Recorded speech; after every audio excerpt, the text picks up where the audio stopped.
똑같은 장소가 끊임없이 반복되는 변칙적 공간인 백룸. 백룸으로 들어가는 방법으로 알려진 일명 노클리핑이 세계적으로 빈번하게 발생하기 시작하면서 세상에 존재하는 변칙적인 것들을 관리하는 SCP-재단도 자연스레 백룸을 주목하게 되었고, 현재 백룸에 대한 본격적인 조사 및 연구를 진행 중인데요. 수차례 공간형 SCP를 탐사한 베테랑 요원인 리암 역시도 백룸 탐사팀으로 차출되어 수개월간 수많은 레벨과 엔티티를 조사해오고 있답니다. 그런데 지금만큼은 베테랑이라는 말이 무색할 정도로 왜인지 지나치게 긴장한 모습으로 레벨0을 탐사 중인 리암. 심지어 주변엔 딱히 위험해 보이는 것이 아무것도 없는데도 말이죠. 사실 리암이 이토록 긴장한 건 다름 아닌 얼마 전 백룸에 배치된 요원들에게 전달된 중요한 지침 때문이었는데, 바로 레벨 0에서 발생하고 있는 연쇄 실종 사건에 대한 경고였는데요. 도대체 무슨 일이 있었던 것일까요? 백룸의 시작점으로 알려진 레벨 0은 재단의 발빠른 연구 덕에 일부 구간에 대한 지도를 완성한 것은 물론 서식하는 엔티티에 대한 정보 확보와 함께 중간중간 거점 연구실도 갖추는 등 재단 내부에서도 어느 정도 정복에 성공했다고 평가하는 레벨이었는데요. 하지만 백룸은 언제 어디서 무슨 일이 일어날지 모르는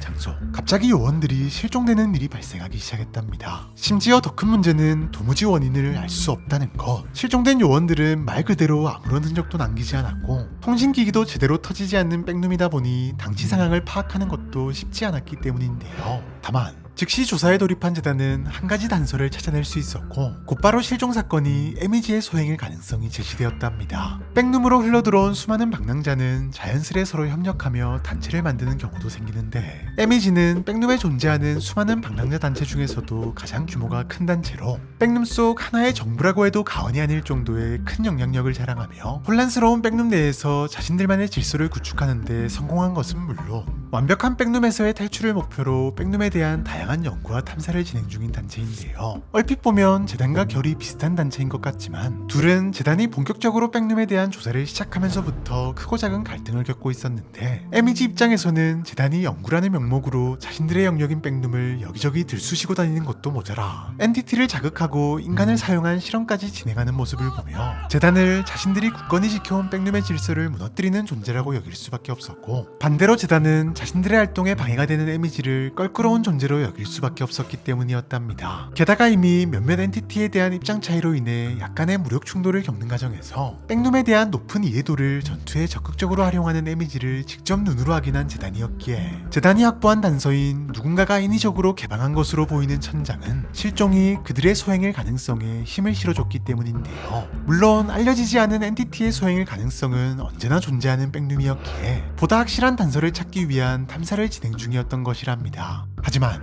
충격적인 실종 사건의 전말은 추가적인 피해자가 더 발생한 다음에야 밝혀질 수 있었으니 탐사를 시작하고 한참이 지나서야 휴식을 위해 발걸음을 멈춘 리암. 하지만 순간 쎄한 느낌에 급하게 뒤를 돌아본 그는 무언가에 의해 천장으로 끌려 들어가고 있는 동료를 목격했고, 빠르게 대응을 시도했지만 곧이어 무언가를 목격하고는 온몸이 얼어붙을 수밖에 없었는데요. 물론 이내 정신을 차리고 최대한 멀리 도망가려 한 리암이었지만 그것도 잠시. 눈앞에 펼쳐진 충격적인 장면에 모든 것을 체감하기라도 한 듯 스스로 고글을 벗어던지고 그대로 눈을 감았답니다.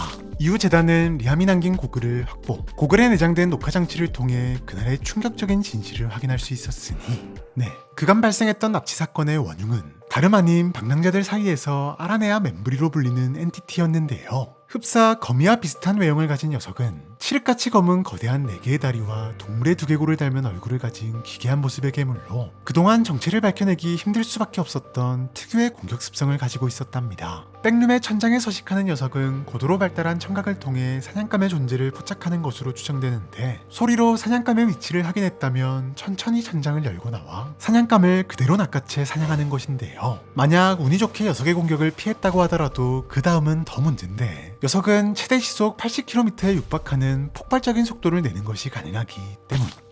천장이라는 예상치 못한 곳에서 순식간에 공격을 하는 데다 겨우 피한다고 해도 워낙에 빠른 속도로 추격하다 보니 도망치는 것이 불가능에 가까웠던 것인데요. 실종 사건의 원인을 파악한 재단은 즉시 아라네아 멤브리에 대항하기 위한 연구에 돌입. 총기를 사용한 연속적인 공격은 녀석에게 치명상을 입힐 수 있다는 것과 함께 녀석이 가속도를 붙이기 전에 방향을 틀어 도주한다면 직선만큼의 빠른 속도를 내지 못한다는 사실을 확인할 수 있었고, 추가적으로 지능이 낮은 탓에 1분 정도만 방 안으로 몸을 숨겨 녀석의 눈에 띄지 빠지지 않는다면 쉽게 따돌릴 수 있다는 것도 확인할 수 있었답니다. 다만 아직까지도 정작 공격을 받기 전에 녀석의 존재를 알아차릴 수 있는 방법은 밝혀내지 못했으며 그저 녀석의 서식지로 추정되는 곳을 지날 때는 최대한 소리를 내지 않는 것이 최선이라고 하네요.